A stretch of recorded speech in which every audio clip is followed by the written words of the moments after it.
Les 3 premiers versets de ce chapitre 2 terminent proprement le sujet du chapitre 1, et devraient y être rattachés. 2 sujets principaux réclament notre attention dans ce chapitre, le 7e jour et le fleuve. Il est peu de sujets sur lesquels il y ait eu autant de controverses, et encore autant de divergences que celui du sabbat, bien que la doctrine du sabbat soit exposée dans l'écriture de la manière la plus simple et la plus claire pour qui veut se soumettre à l'enseignement de Dieu. Nous examinerons en son lieu le commandement formel de garder le sabbat ici. Il n'est pas question d'un commandement donné à l'homme, mais nous trouvons la simple déclaration que Dieu se reposa au 7e jour verset 2. Et les cieux et la terre furent achevés, et toute leur armée. Et Dieu eut achevé au 7e jour son œuvre qu'il fit, et il se reposa au 7e jour.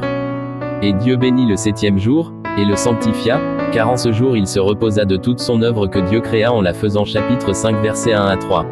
Ces paroles nous apprennent que Dieu se reposa, parce que, quant à ce qui concernait la création, son œuvre était achevée. Il n'est question ici en aucune manière d'un commandement donné à l'homme. Celui qui pendant 6 jours avait travaillé, cessa de travailler, et se reposa. Tout était complet et achevé, tout était très bon, toutes choses étaient ce que lui-même les avait faites, et il se reposait dans son œuvre.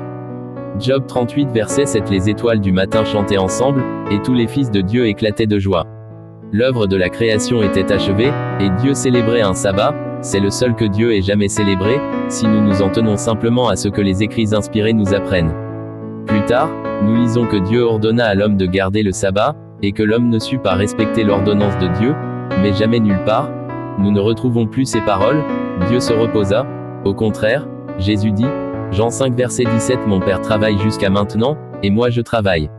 Le sabbat, dans le sens propre et exact de l'expression, n'a pu être célébré que là où il n'y avait réellement plus rien à faire, au milieu d'une création pure, exempte de toute souillure de péché. Dieu ne peut trouver de repos là où le péché existe, et il est absolument impossible qu'il se repose et prenne plaisir dans la création maintenant. Les épines et les ronces, avec les 1000 autres tristes fruits d'une création qui soupire, disent hautement qu'il faut que Dieu travaille, et non pas qu'il se repose. Dieu pourrait-il se reposer au milieu des ronces et des épines, au milieu des soupirs et des larmes, de la maladie et de la mort, de la dégradation et des crimes d'un monde coupable et en ruine? Dieu pourrait-il se reposer, et célébrer un sabbat au milieu de pareilles circonstances? Quoi qu'il en soit, l'Écriture nous apprend que Dieu n'a eu jusqu'ici qu'un seul sabbat, celui dont parle le chapitre 2 de la Genèse. Le 7e jour fut le sabbat, et nul autre.